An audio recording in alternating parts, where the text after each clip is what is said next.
turun mengatakan sempurnakan jilbabmu. Atasnya tutupi, berikan dengan indah. Kemudian batas paling rendahnya sampai dengan ke dada tutup. Jadi jilbab itu disandingkan dengan iman tadi. Ya, jadi perempuan-perempuan yang punya iman, maka imannya akan menuntut dia untuk mengenakan jilbabnya. Kenakan aku, kenakan jilbab, kenakan jilbab. Ya, itu indah. Perhatikan kalimatnya. Yudnina min jalabibihinna. Mulai saat ini aku perintahkan, kata Allah, untuk mulai menata jilbabmu dengan baik. Ya, ada yang mengatakan jilbab yang dimaksud di sini setidaknya terbagi pada dua pendapat. Pertama, jilbab yang dimaksud di sini bukan terkait dengan kerudung, karena ayat kerudung sudah turun sebelumnya di surah An-Nur.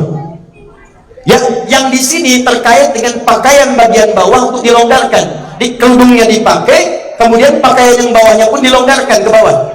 Ada orang-orang dulu pakai kerudung, tapi bagian bawahnya itu tersingkap. Misal kalau zaman sekarang, kerudungnya jilbabnya dipakai panjang segini, cuman pakaian daster.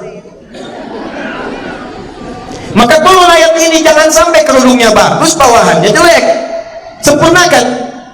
Ada yang kedua mengatakan yang dimaksud jilbab di sini kesempurnaan antara bagian atas dengan bawah. Kenakan pakaianmu, kenakan jilbabmu, longgarkan kemudian itu sehingga tak nampak auratmu, bukan dibungkus tapi tertutup. Kadang-kadang ditutup, Bu, tapi aurat masih nampak. Maaf ya, bagian aurat nampak, lekuk terlihat, sebagian ingin tertampakkan atau menerawang. Sebagian jamaah kita kadang-kadang umrah atau haji perempuan lupa baju putih itu bagus, tapi bagian dalam juga jangan tampak. Hati-hati, ini penting saya sampaikan, kadang-kadang sering terjadi. Maka ayat ini turun mengatakan sempurnakan jilbabmu. Atasnya tutupi, berikan dengan indah.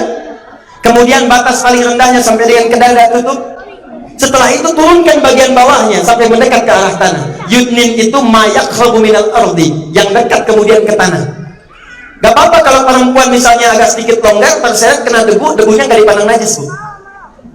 Itu ma'fu, boleh, gak ada masalah. Dia sholat dengan pakaiannya standar, karena perintahnya jelas. Paham ya? Jadi kalau sekarang modelnya ada, silahkan, banyak modelnya. Ya, ada yang diturunkan, ada yang macam-macam. Tapi yang penting sempurna bagian atas tertutup, jangan tersingkap, baik itu bagian misalnya yang tampak atau kemudian lekuk tubuh yang terlihat. Sempurnakan sampai dengan ke bawah.